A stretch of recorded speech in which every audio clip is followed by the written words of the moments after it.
Hey guys, how you doing? This is Manga, etc. and I'm here today to bring a review from One Piece episode 1040. So we start things off with us just seeing continuing on to see the effects of, was it Otama? Yeah, Otama's Kibidango, sorry, Kibidama, what's that?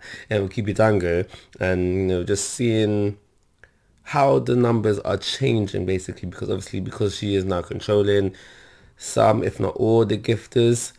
And is it the gifters and the waiters?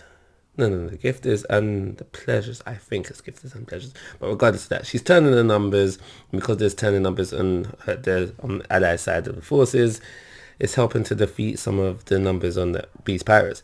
And we knew that already, so not really new information there. But however, during the scene as well, we do find out that Nami is now warming to Zeus, whereas before she's like, I don't like you kind of thing. Now she's trying to warm to him, even going to the point of calling them partners now. So there's some mutual agreement between them to, how I feel about Nami having Zeus, but it is what it is for now. Fingers crossed that sometime down the line, Big Man comes back and takes what is essentially hers. But for now, we get that.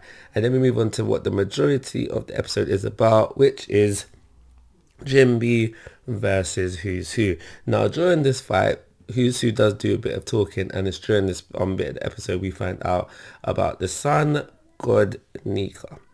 Our first introduction to it. Yes, I said first, because although getting this piece of information at this particular point does seem random, yes, I do agree with you, but I can guarantee you it is not the first time. It is not the last time we will hear about the sun god Nika, and it is important. So whereas I thought when this happened in the manga, it was just like some random piece of information I should have known better, Oda doesn't tell us anything unless it has some sort of relevance down the line. So yeah, hold on to this information because it will get built upon and it will become important, very soon.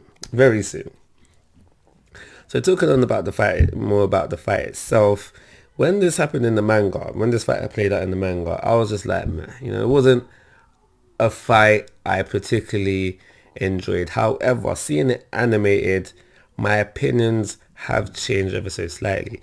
Whereas, for example, I'm not saying this is how I would rank it. Let's just say I thought that this fight was a 5. Seeing it animated, amped it up to say a 6. That's kind of on ballpark I'm working with, really. But yeah, I think it was a simple, short and sweet fight. We see obviously Who's Who using the Rikushu style.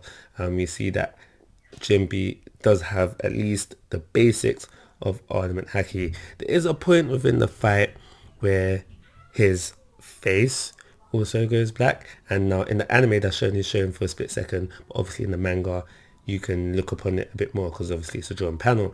And when this was seen in the manga, I think in the fandom, or at least definitely for me, I assumed that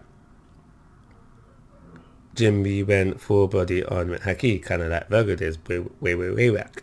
But in the anime, it's only for a split second, and then after that, it's kind of weird because although we see previously that Who's Who's attacks are able to pierce jinbei even with armlet haki, at the end of the fight, his attack doesn't seem to be working anymore, and there seems to be it appears like there's no armament haki defending jinbei, so it looks kind of weird.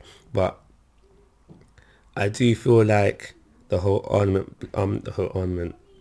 full body armament haki thing is kind of in play, maybe just displayed to us in a different way. However, even if that is the case, it's usually, at least unless this is my own headcanon, but I feel like when you do like full ornament haki, or at least spread it over a wider area, you're kind of thinning in your protection, whereas if you concentrate in one spot, it's more like a thicker thing.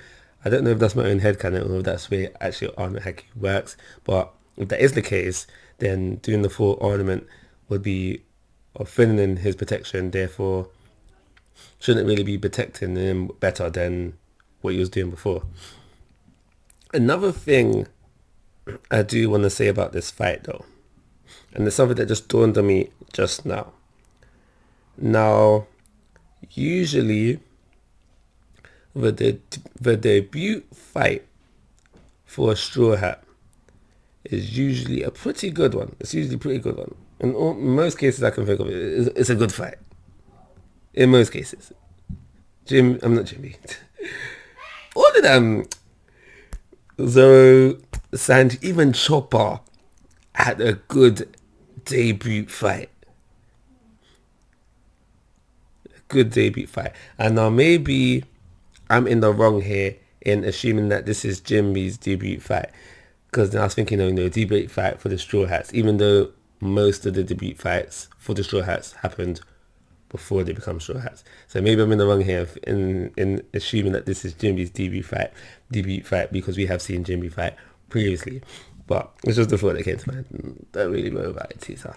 But at the end of the day, the fight was nice to see it animated, a bit over the top with how, the clashes, when the clashes are causing, like rubble to arise. I don't remember it being like that in the manga, but maybe these little subtle things that's what making it more enjoyable.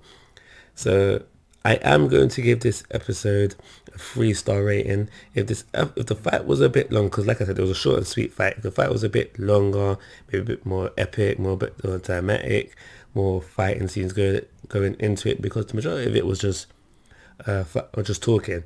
If you took out the talking and just concentrated on the fight is actually pretty much shorter than what it seems. So yeah, for those reasons, I'm only going to give it a 3-star rating. And that goes, guys. I'm asking for your thoughts and opinions. If you haven't already, please subscribe to my YouTube channel. But most importantly, take care. Have a nice day.